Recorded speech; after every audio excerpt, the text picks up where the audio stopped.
I've got the pillows behind me. No problem. Okay, we are going live on YouTube.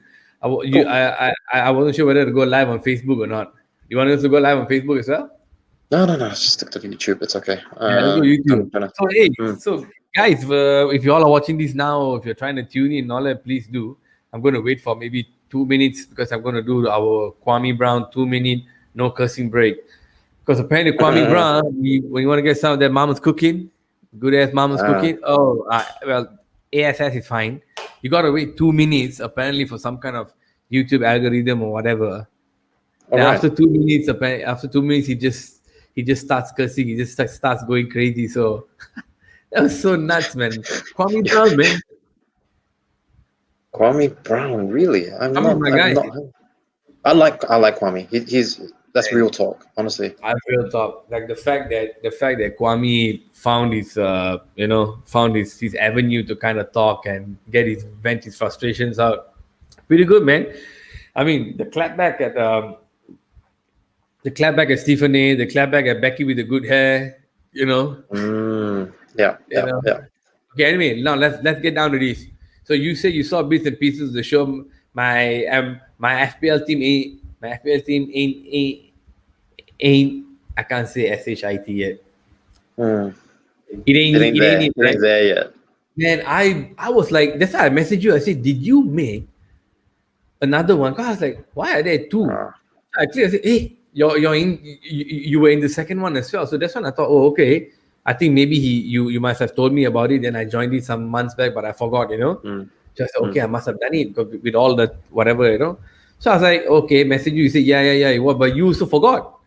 You said, oh, which one? I was like, oh, which one? And then you thought I said draft, like NBA draft. I was like, no, I'm talking about exactly. So I did this morning because I was still working. I wanted to be on point. So I just drafted in 10-15 minutes, and then I got the guys to talk about it. Hey, I don't know much about the football fantasy thing. I used to pick with my heart all the time. So clubs that I don't like, I won't take the players. But if you want to win, you have to be legit. Like, have you picked your team yet? I have, but I would say leading up to this time tomorrow, I may make 1 or 2 changes, but you know what? In an ideal world, and I'll say this on your show again, I would like to have a set and forget team where I just keep it for the season, and then any injuries, my bench of super subs will come in and fill in. But that's not an ideal world. So, yeah, I'll make 1 or 2 changes to answer your question, I think. Okay. Now let's talk about Arsenal, man. So can Arsenal win the league this year? Hell no. That's asking a lot. Right, Things will fly before that. I'll see you guys next week. Okay, thanks. And then the show. Yeah, that's it. Good night. Thanks, everyone. How did they, bro? I didn't follow. I don't know what's happening. I don't know. Okay. Talk to me now. Aubameyang, I know is there. I saw him in the fantasy just now for £10 million, decent price. What else is going on in Arsenal? Well, okay. I guess I'll start up front. Aubameyang is a 32-year-old striker. Looks like he's past his best. Lacazette isn't a 20-goal a season guy either, and I think that's where we needed to reinforce. Instead, we bought a £50 million defender in Ben White. We seem quite short, actually. Eddie Nketiah is injured. He's a short where in defense, is it? Nketiah, he's a backup striker. So you're short in strikers, okay, yeah. Yeah, we're very short. Martinelli just came back from the Olympics with Brazil. So, yeah, I feel that up front, we need more options. And we don't have anyone that's threatening to be that Aubameyang replacement either, because he's not going to play on for another 3 years at this level. If anything, last season was an indicator of how things will probably go down in terms of goal output. Oh, so you don't think it's a good pick even in fantasy also this time? I hate to say this as an Arsenal fan, but no, I don't think it's a good pick. In fact, so I've got a regular fantasy team. That's the one that you picked. The one where you can do the captains and so on. But in the other draft fantasy Premier League team I have, I picked Aubameyang as my first pick last year. Awful. He was bad. And I really regret it because I had third pick and I passed up guys like not Harry Kane, Sadio Mane, Mo Salah, the usual suspects, Bruno Fernandes, and I took Aubameyang, and I really shot myself in the foot because of that. And then, who else did you take? I really had to strengthen in a lot of different areas. So I had, okay, so this is just from the draft, okay? So in the draft, you can drop and add players every week before the deadline. Yeah. But I had guys like Andy Robertson from Liverpool. I was super lucky to pick up Emi Martinez as a free agent. He wasn't drafted. He just joined us. He just joined from Arsenal to Aston Villa that off-season, and I knew he was a sure starter, so I had to jump on that free agent quick. I also had guys like, I'm not going to name all of them, but okay, I'll tell you who I ended the season with. So I had guys like John Stones, Ilkay Gundogan, Danny Ings. Danny Ings was probably one of my more consistent performers. But Aubameyang, he was one of those guys that if I was going to drop him, I'd have to drop him for someone like a Harry Kane. But no one's going to drop Harry Kane. So he was my passenger for the season, unfortunately. So then this year, okay. So if Aubameyang is getting old and not really a top fantasy pick, who did Arsenal buy this year to strengthen their team? Who did Arsenal buy as what? Sorry. Who did Arsenal buy to strengthen their team? Arsenal bought a few players. Sorry, we kind of digressed and didn't speak about Arsenal a bit. So besides Ben White in defense from Brighton, we bought a young Belgian midfielder called Albert Sambi Lokonga. I think that's his surname. And he cost about, I think it was 20 million pounds. He's a good central midfielder, showing a bit of promise in pre-season, and looks like a future potential partner for Thomas Partey in midfield. That's one guy. Wait, hang on. You mean they didn't buy no big names came? No. So all potential players, young players or old? The ones that came in? Yeah. Young. Ben White, he's the most recognized because he was on England duty with the team for the Euros. But Lokonga, he's, I would say, somewhat unproven, but he came with good credentials. And Vincent Kompany, I'm sure you know him. He spoke very highly. Oh, yeah. Okay. So Lokonga came from Anderlecht, who was under Kompany's management. So look, man, doesn't seem like Arsenal are going to do Jack this year. I think you all are like still going to be mid-table, fighting for top 10, maybe 7 or 8, because City, Liverpool, Manchester, Leicester, and Chelsea. Yep. I think these will be the 5 teams that probably will be up there again. Spurs, I'm not sure what's happening because the guys were saying maybe Kane might go elsewhere. So, I mean, dude, what are you all looking at realistically? Can you all even get top 4 into the Champions League? I've always said that since Arsene Wenger left, anything above 5th place is a bonus. 5th was realistic even under Unai Emery, but it's a long shot right now, given the team that we have, given the types of players that we have signed and the ones that we need to get rid of, because there's just too much dead weight. And even this off season of transfers is not done yet. Joe Willock is on his way out, most probably to Newcastle. Hector Bellerin doesn't look like he'll be staying. So we'll be light in that position too at right back. And while I always look to Arsenal seasons with a bit of excitement, but this year, I don't think excitement's the word. Wow. Okay. So then I guess you guys are pretty stuck then for another season. Doesn't seem any Yeah. end in sight. There's no good signings coming in. The players Well, might start protesting and fighting, arguing. Hey, do I sound too loud? Or no, you're is it good. You're okay? good. Yeah. It's okay, right? It's not So, too loud. yeah, correct. Can you hear me?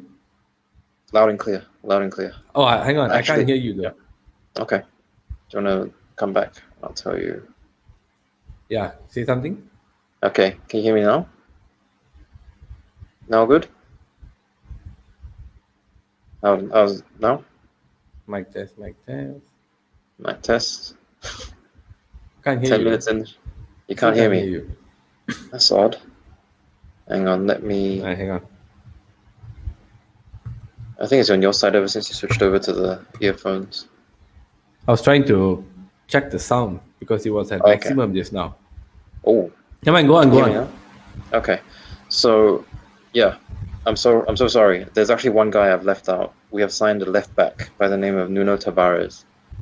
So he is probably going to be a backup to Kieran Tierney. He's shown good promise in the preseason games, but probably not Premier League ready yet. Interestingly, Nuno Tavares has played Arsenal before, and he was at fault for one of the goals conceded for his old team when Arsenal scored against them. So, yeah, we're getting a Sorry, promising Jay. left back. God, I just still lost the sound there on you. Oh, really? Not How sure what is happened. this? Actually, that was weird. One second. Mhm. You can hear me, right? Yes, I can hear you loud and Somehow clear. you can hear me, but I can't hear you. It's so odd. Is it the earphones? Yeah. Now okay? Mic test, mic test. Good. Can you hear me?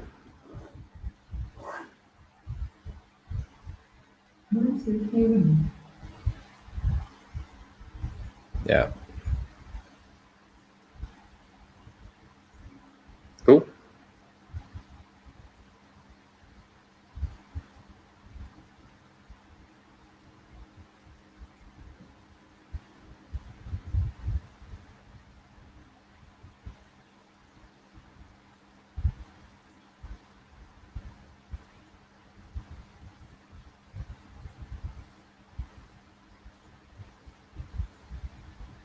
Well, give me a second. Let me just see. Sure, man.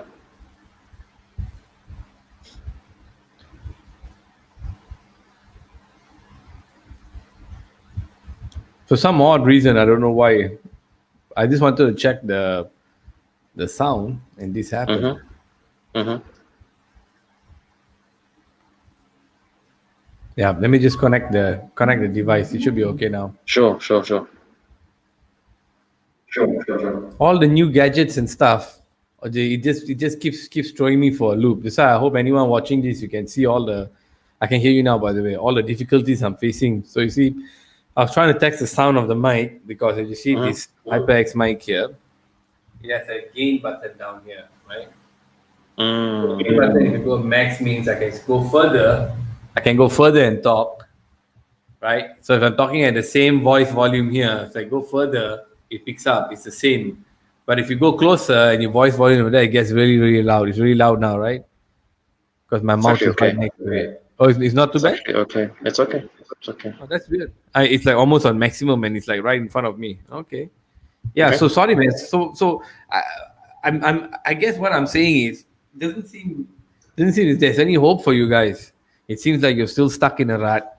I don't know what your club is trying to do as far as winning titles goes. Doesn't seem likely. Who's the manager now? No, who's the manager there now? Unai? Arteta. Mikel Arteta. So it's still Arteta. Okay. No managers came in. Yeah. They didn't try to find anybody. No. I think Arteta will be there for at least one more season, but he has a lot of deadwood to clear. So there's a lot of guys either coming back from loans and they should be sold, but I think Arsenal will struggle to loan them out to another club. And these are guys like Sead Kolasinac, Lucas Torreira. So the ones that have gone out are guys like Matteo Guendouzi and Saliba, who I think Saliba should be given a chance. But well, Arteta had different ideas, right? So, would you take any Arsenal guy in your fantasy league this season? Funny you ask that. I actually have Ben White in my team, but the reason being is because he's cheap. So he's 4.5 million, which is actually very, very reasonable for any fantasy player, let alone a defender. But you're hopeful he does well, not confident. I'd actually just be happy if he just gets me clean sheet points, but I don't think Arsenal's defense is set up well enough to keep clean sheets. And I don't know if you've heard this one, but clean sheet, I've heard an Arsenal podcast where they just said clean sheets are for hotels. And that was during a time where Arsenal could not defend. Yeah. I can't stand. Like their first game is against Brentford, isn't it? Correct. And then there's one of the boys, the boy Tony, I think, in the team that's kind of highly rated. I was talking about it in the other show just now with Joe and Darren. So apparently, even though, because I was thinking about taking Aubameyang as one of the strikers, then they're saying even though on paper it looks so good, but apparently Brentford are a very strong, tough team, like tough nails team. So I said, okay, if that's the case, then this week's matches should be quite interesting. They are playing what game, bro? I forgot. Sorry, what do you mean by they're playing what game? When are they playing? Are they playing Saturday or Sunday? Oh, it'll be Saturday morning our time. So kickoff is at 3 early a.m. morning. Yeah. So for your FPL teams, you've got to set it by 1:30 a.m. Saturday morning, and not just your team, but also your captain. And to talk about Brentford for a moment, Tony is a good player. He previously was with Newcastle, and he seems to come with good credentials. I think he was one of the top scorers in the Championship, which doesn't mean much in terms of the jump to Premier League, but I think his past Premier League experience will help him. Would you take him in your team? I actually would. He's a good striker in the 6.5 million price range. So if you've got those kind of funds, who knows? He could be like the Patrick Bamford of this season. I had Bamford, and I was very lucky to have him last year. I had him early, then I let him go because I felt like he wasn't exactly stepping up to the plate. I felt there were like in the early day. I mean, I was already behind the ball from the start, so I was playing catch up all the time. I didn't know what the hell I was doing. I was just changing it like here and there. Bamford is surprisingly good for someone that doesn't always play 90 minutes. He somehow manages to produce, and he'll have a very random hat trick against Aston Villa of all teams. But he became good afterwards. I saw him get better in the later part of the season. Hey, so then look, if there really is nothing else to see, is there really nothing else to say about Arsenal? Actually, there's plenty. I only just talked about the forwards just now. The midfield, there's probably a lot of moves that need to be done. We haven't really replaced Mesut Ozil. I really liked Martin Odegaard, the Real Madrid loanee that we had, but he had to go back to Real Madrid. It seems like he's still in Zidane's plans, or whoever the Madrid manager is. But we need that playmaker, and we've been linked with a few this off-season. So there's I think it's Ouya from Lyon. There's also James Maddison from Leicester, which, to be frank, it seems a bit like a step down for him because Leicester actually do have European football. Yeah. But they he's pay actually good money for him. Did they pay good money for him? He is. I think he's been valued at. I probably got the figure wrong. £50 million, and even though Arsenal will probably get about 25 for Joe Willock, that will go towards the financing of that deal, but we don't know at the moment. Maddison is still a Leicester player, and we don't look likely to fill that attacking midfield role. Okay. What else? Yeah. What else? I may as well move to the back line. I think we need a good younger right back because Bellerin looks like he's going to go. Cedric, while he's Premiership proven, one injury could just spell the end for that position. There's Ainsley Maitland-Niles who can play in that position as well, but he's always said, I prefer playing in centre mid. That's his preferred natural position. So I think we're short. We're short in that area as well. Centre backs, one of our centre backs is always going to be injured. If it's not Pablo Mari, it'll be Rob Holding. And just lately, there's Gabriel. Gabriel has been injured as well. And he didn't even go on Olympics duty with Brazil. So there's always this kind of merry-go-round of, whose turn is it to be injured this week? And it really seems like Ben White is the only fit guy. So, yeah, I just hope that we can start the season with at least one or two guys that are fighting for every position. And we were supposed to get a backup keeper as well, but I don't think we've really fully replaced Emi Martinez either, who at one stage was probably the best keeper in the Premier League.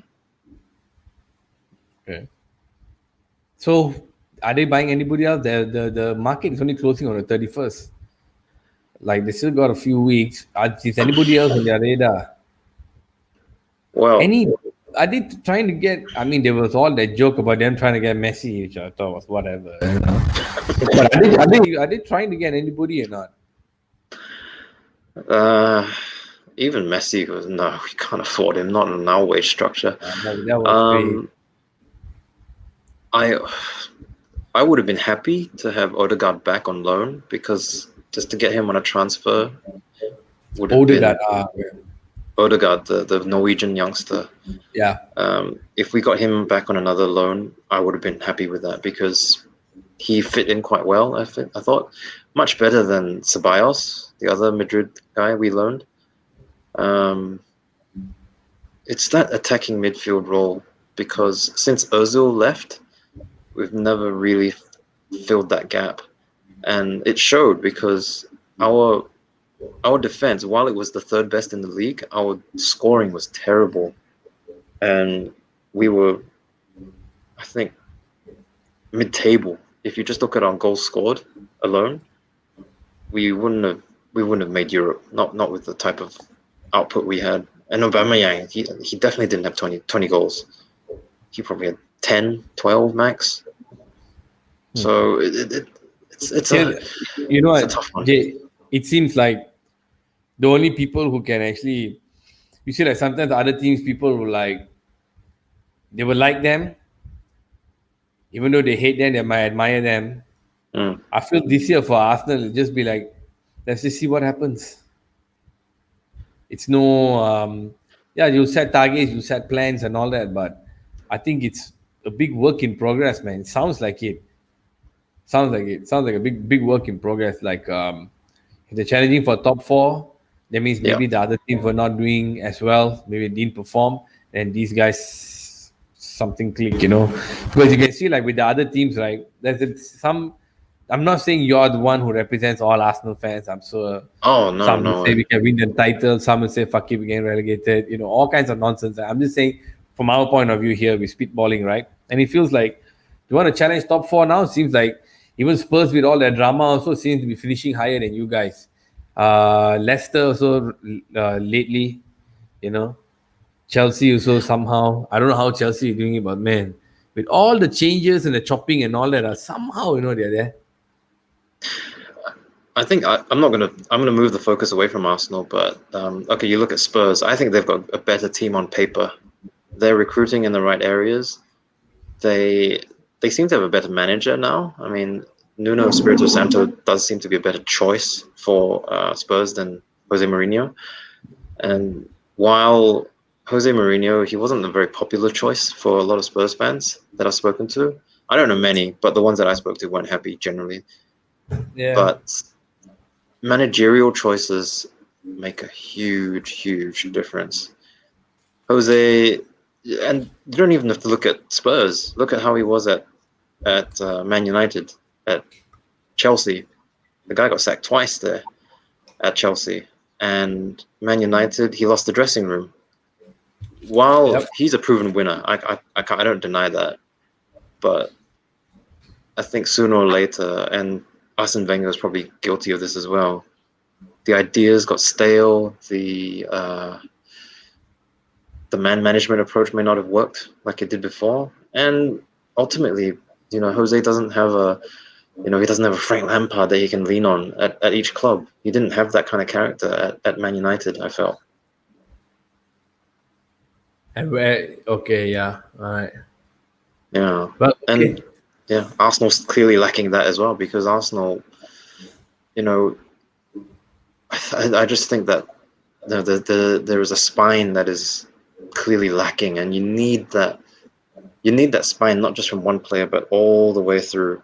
So back in the days when we were the Invincibles, you had a Sol Campbell, you had a Patrick Vieira, you had a Thierry Henry. So those three, that's enough to build a team around. And thankfully, there were fantastic players. You could Perez, Petit, Overmars, so on and so forth. The Bergkamp, all these players. It just made it so much easier to build that nucleus around. But yeah, you think it's because they don't have a good manager? Nobody wants to come there, so I still say trust the process with Arteta. Don't judge him after one season.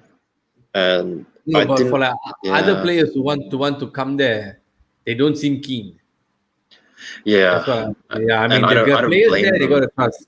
Yeah, I don't blame them. I'll give you real talk. We don't have European football to offer.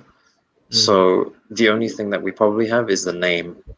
We're a big club historically.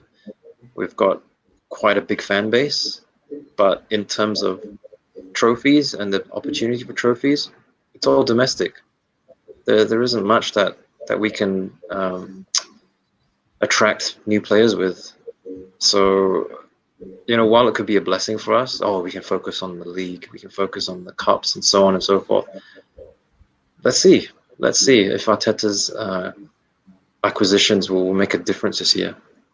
So I guess I agree. I don't think as far as being contender, I think a bit of a long shot. Yeah, the other teams are strengthening quite big, so so it's gonna be difficult, man. But yeah, anyway, yeah, exactly. I think we covered pretty much all we can.